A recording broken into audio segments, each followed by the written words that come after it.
Today, I am going to be giving you all of the information that you need when it comes to buying a car here in Puerto Rico. In the last month, I have purchased 2 brand new Jeeps for my Jeep rental business here on the island, Jeep Rental Puerto Rico. I'll put a link down below if you're looking to book a Jeep here on the island. So I have learned so much when it comes to the car buying experience after purchasing 8 or 9 cars on the island thus far. I have bought used Jeeps. I have bought brand new Jeeps. I've also shipped the Fiat 500 that I won on The Price is Right to Puerto Rico. So I'm also going to be throwing in some information today when it comes to shipping a vehicle from the States to Puerto Rico. This is not a simple and easy process. I shipped my car over 2 years ago, so things may have changed a little bit since then, but for the most part, they're ultimately the same. So there is a lot to learn when it comes to the car buying experience here on the island because it is much different when it comes to the States. So let me start out by making it very clear when it comes to how sales tax is calculated on the vehicles. When I go to the dealership and purchase a Jeep, a vehicle, basically the tax is in the total price, okay? It's integrated into the total price. Versus, I know in California, it's separate. And if I sell someone a used car in California and I go to the DMV, they pay sales tax on that car to the DMV. It does not work like that here in the States. If I was to sell a vehicle to someone, once they register the vehicle into their name, they do not pay additional sales tax on the vehicle. So let's go to talk a little bit about financing a vehicle. So during the pandemic, PenFed here on the island was offering 0% rates on brand new cars. And at that time, First Bank and Banco Popular were more expensive. They did not have 0% interest rates. Now, since interest rates have changed, since the Fed has raised rates, things are much different here on the island. You can actually get the best rates here when it comes to Banco Popular and First Bank, and PenFed actually does not have the most competitive rates currently. Just to give you an idea, with a perfect credit score here on the island with Banco Popular, you're looking at about a 7 to a 7.5% interest rate on a brand new vehicle. I know, it's not good. If you are someone here that maybe has a corporation and you're looking to buy your vehicle under the corporation, I have some very important information for you that's gonna really help you. So when I first bought first 2 Jeeps for the car rental business, the car salesman said he was going to put them in our business's name. That never happened. Once we got the titles, they came in our personal names, and then we had to switch them to the business name.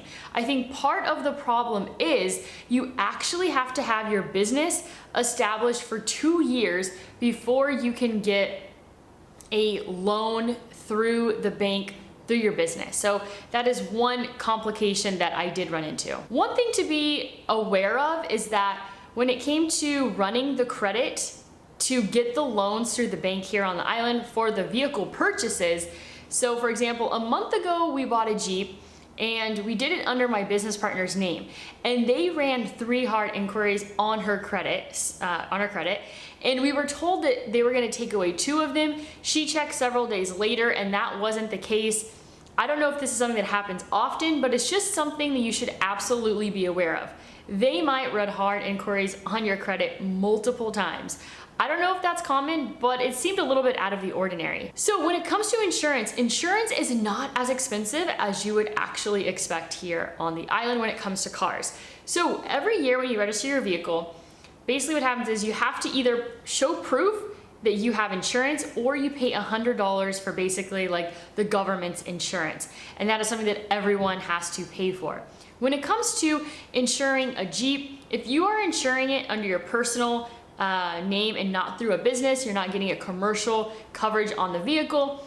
For a brand new Jeep, or not a brand new Jeep, for a Jeep that is maybe brand new or a couple years old, you're looking anywhere between $1,200 and $1,500 annually. So what I've also learned is that when it comes to the licensing fee at every dealership, it's a little bit different. When I bought the first 2 Jeeps back in 2021, we bought 2020 Jeeps, they charged us $500 for each Jeep for license and fees. I have heard that amount to be almost $1,000 in some cases. It seems like it varies from dealership to dealership. To give you an example, the lowest I've seen was we actually bought one of our Jeeps a month ago, and the license and fees was $244. So that's basically your registration. Availability has fluctuated dramatically over the last couple of years. So back in 2021, April, when I was looking for Jeeps, it was hard. There was not a ton of availability. I remember going to the dealership and there being like 2 Wranglers on the lot. The lot was empty. It was honestly really strange. And so during the pandemic, the availability was at an all-time low. Now when I go to the Jeep dealership, there's an abundance from all the different models. They don't have a ton of base models. They have a lot more wheelies and upgraded versions, but availability has definitely got much better over the last year or so. So I have had a lot of different experiences when it comes to different dealerships and different salespeople. So to give you an example, I bought gently used cars from one dealership, one used dealership, and it was an okay experience. For example, they told us that they were gonna put the vehicles in the business name. That never happened. They also were very unclear, but then there was a big language barrier when it came to these special rims and tires not being included on one of the Jeeps. So I would say out of all of my experiences, there's only one person that I would actually recommend. And he is a gentleman who sold me the last 2 Jeeps that I've purchased. His name's Waldemar, and he works at Alberic Jeep, and that is in San Juan. He is fully bilingual. He has been so patient with me because 2 years ago I got in contact with him, and he has constantly just been sending me on WhatsApp different Jeeps that are available over the last 2 years, and just being so patient every few months checking in with him, being like, hey, so what are the new prices on the Jeeps? Because from April of 2021, a brand new Jeep Wrangler base model was approximately $44,000. And within about a year, that jumped up to $54,000. Now it's come down a little bit. It's like $50,000 to $51,000. That was last month. I wouldn't even be surprised if you can get something for cheaper today, because when it comes to Jeep sales, they're at a 6-year low. So I feel like there's a lot of negotiating room. I don't know if that reflects Puerto Rico, but that reflects the United States. So there might be some more wiggle room when it comes to different compensations that they can adjust the price with. So Waldemar, like I said, he's fully bilingual. I felt like he was transparent. I didn't get like that schemy sales vibe from him. I did go to the Jeep dealership and buy him on, and I did not like the vibe there. The person that I was dealing with, it got off to a really bad start, because I got on the phone with him and I said, hey, how much am I looking at for a brand new base model Jeep Wrangler? He was so confident. They were in the mid 40,000s, and I was like, how could that be true when the Jeep dealership in San Juan is telling me like early 50s, low $50,000 range for a brand new base model Jeep Wrangler? I'm like, does this guy know how to do his job? And the answer was no, he did not know how to do his job. He did not know the pricing of vehicles. Sure, he had only been in the business for a month or 2, but it was like, I just really did not like that, because if you don't know something, just don't pretend like you do. I did not like that. And even when we were sitting at the dealership with him, I had to keep him on track and be like, no, that he would come back with an answer to a question I didn't ask. I said, no, I'm looking for the availability of colors. And it was just, I couldn't have gotten out of there fast enough. So Waldemar, I recommend. I'll go ahead and put either a link or an email down below if you want to get in contact with him. So it's the Jeep Dodge Chrysler dealership, Alberic in San Juan. So he has been really great to work with, and I would absolutely recommend him. You can go on Facebook Marketplace or Classificados when it comes to finding a car. Here's the problem. Everyone puts free or zero or like $100 as a price of cars. They never include the year, the mileage, any details. It is the rarest thing if people put any details about a car for sale. That's how it works when it comes to trying to buy anything on like Facebook Marketplace or Classificados. They rarely put any information, and so you have to reach out to everyone individually. And what will often happen is they put like the monthly price of cars, and that could be dealerships, used car dealerships or brand new. They put a monthly price, but that's after putting like 30, 40% down on the car. Then that is what the monthly price will be. So with Waldemar, it was like I've had two transactions with him. There were no hidden fees. Everything was just how it was supposed to be, which, like I said, that's why I recommend him. You do not find that like very often here. There are some things that you can try when it comes to negotiating. I am not a very good negotiator. And so we had a hard time negotiating on the price, but we were able to get him to throw in things like free floor mats, free wheel locks. If you're buying a Jeep, you do not leave that dealership until you have wheel locks on your Jeeps, or else you will get your spare tire stolen, okay? It's happened twice to me already. You know, if you have a car salesman that like will come to you and is like, hey, if you close today, we can give you the best deal. Yeah, that is like, I think the problem was this guy was using like, it seemed like he had just read like a book from like 1980 on like how to sell someone a car, and all of like his techniques were coming off as like very rehearsed, not natural, just not effective, at least not effective on me. What I like is that I have never been pushed when it comes to a warranty. I feel like in the States, it's really common for them to really heavily push a warranty on you.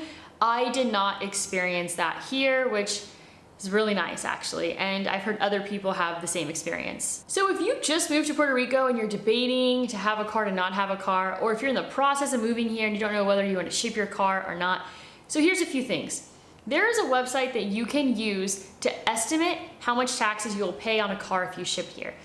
To give you an example, you could probably estimate, depending on your vehicle, to pay anywhere between $1,500 and $3,000 for the shipping price to ship a car from the States to Puerto Rico, I believe. So I actually drove my car from California to Jacksonville. Finally made it to Jacksonville. The car is here. It is ready to make its way to Puerto Rico. Fifi's gonna go all the way to Puerto Rico. We just drove like 3,500 miles. I got pulled over 3 times. Only got 1 ticket, only gonna cost me about $70. Can't beat that. So you're either gonna have to drive your car to Florida, or you can hire a service that will take it there basically. And then you're gonna also pay taxes and import tax on the car. So when I shipped my Fiat 500 here, it was probably blue booked at like $8,000, and that website valued it at $14,000, $15,000.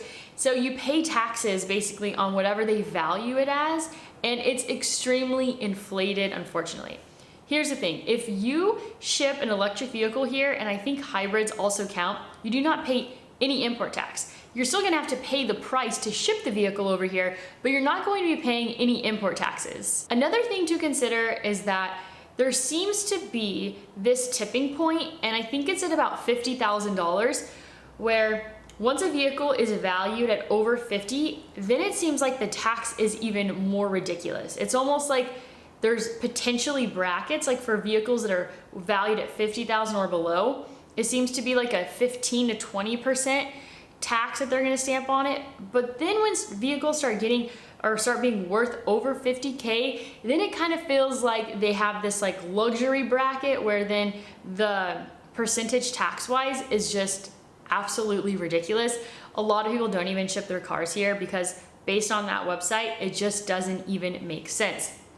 My roommate and I, who's also my business partner, we were trying to see, hey, well maybe it would make more sense and it'd be easier to find cars maybe in Florida, like Jeeps in Florida, and then ship them here. It didn't make sense. It's just cheaper to actually buy the Jeep here versus buy it for less in the States and then ship it over, because by the time they tax it, you're going to be paying even more. So I learned that dealers actually pay significantly less on the taxes of cars compared to people just buying cars regularly.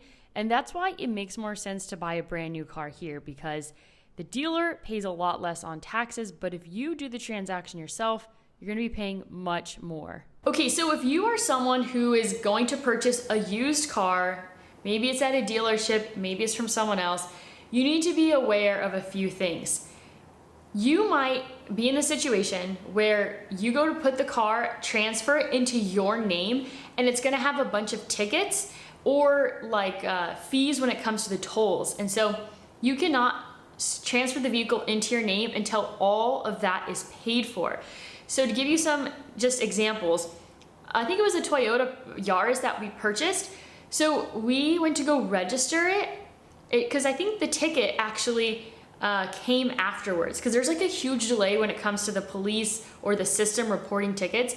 So when we went to go get the registration for the following year, there was a ticket on the vehicle, and that ticket was before we even owned the vehicle. And to give you another example, we just sold one of our cars, and my friend, he hired someone to go to the DMV to try to transfer into his name, and there was a ticket on the car. We weren't aware of the ticket, but there was a ticket on the car, and so he wasn't able to transfer into his name until I went and paid for it.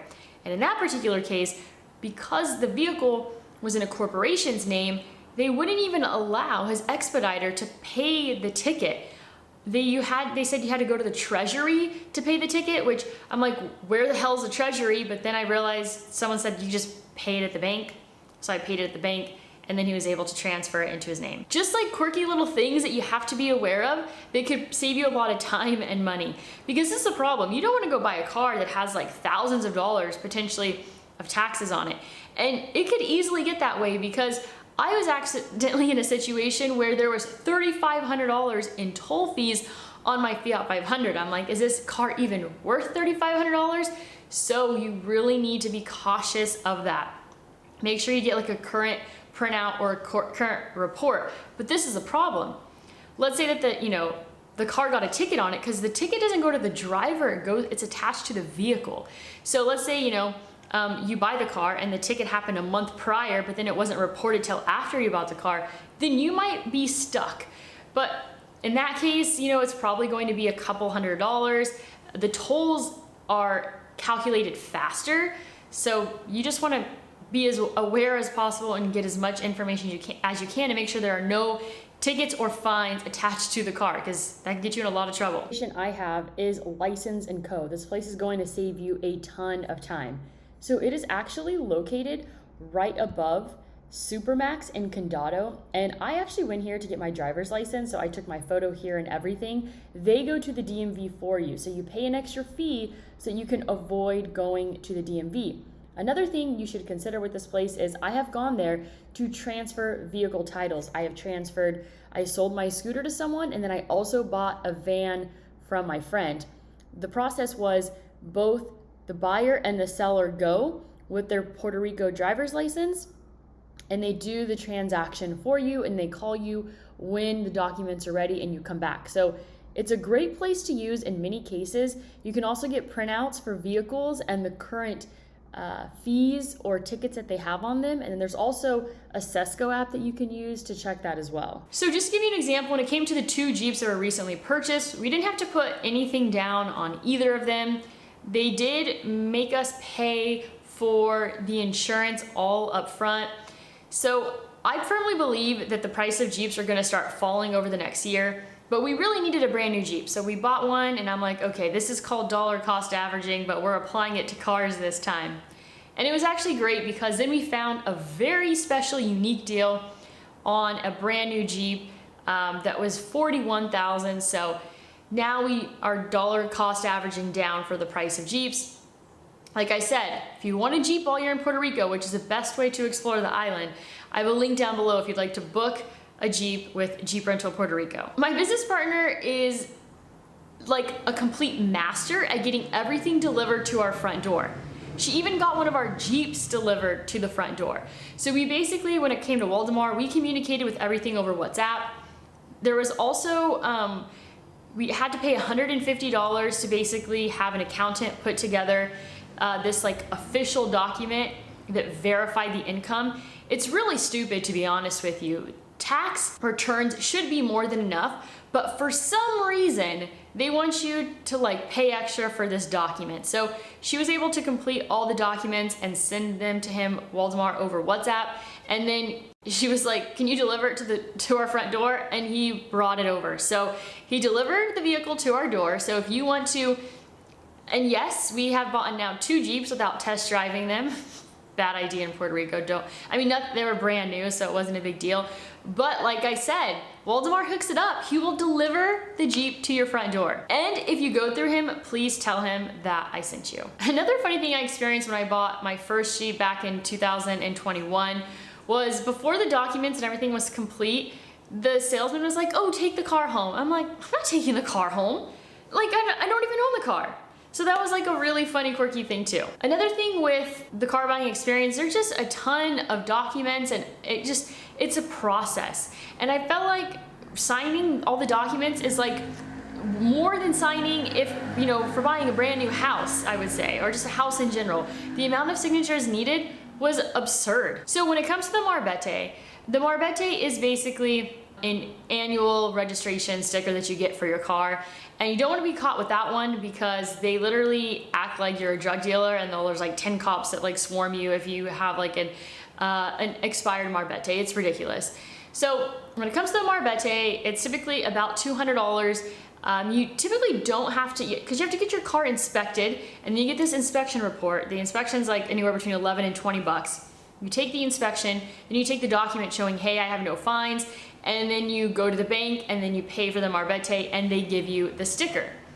Usually like for 1 or 2 years after the origination of the car, you do not have to get the inspection, which is nice. So if you are interested in buying a car in Puerto Rico without a Puerto Rican license, it's gonna be a little challenging, but there are ways around it. For example, I sold one of my scooters to my neighbor. He did not have a Puerto Rico driver's license, but I believe he brought his passport, he brought his social security card, and he brought a lease agreement, because basically they need to verify your address. So that is one way. If you don't have a Puerto Rico driver's license yet, you don't have the driver's license yet, and you want to buy a car, those are the 3 documents. You need a lease agreement with your name on it, social security card, I think, as well as a passport. So that is how you can get around the system if you're in Puerto Rico without a Puerto Rican driver's license, but you want to buy a car here. So the car buying experience, after experiencing it many, many times, it can be a little bit hectic, but hopefully with this video, you learned a lot and you're prepared. You cannot be going into those dealerships being soft. You gotta toughen up a little bit. You gotta be firm. You gotta let them know that you mean business, that you're not gonna get walked all over, okay? But with Waldemar, you don't have to do that. You don't have to do that. You really don't. I'm talking about if you're gonna try buying a vehicle somewhere else. Waldemar has not only helped me with the cars, but he has helped me with Jeeps that I've bought at other dealerships and having repairs done that were under warranty. And so, like I said, really great person to work with, bilingual, clear, responsive. So that is all that I have for you today on the car buying experience in Puerto Rico. I hope you found this video helpful. That's all that I have for you today. As always, go out there and create a portfolio that you love.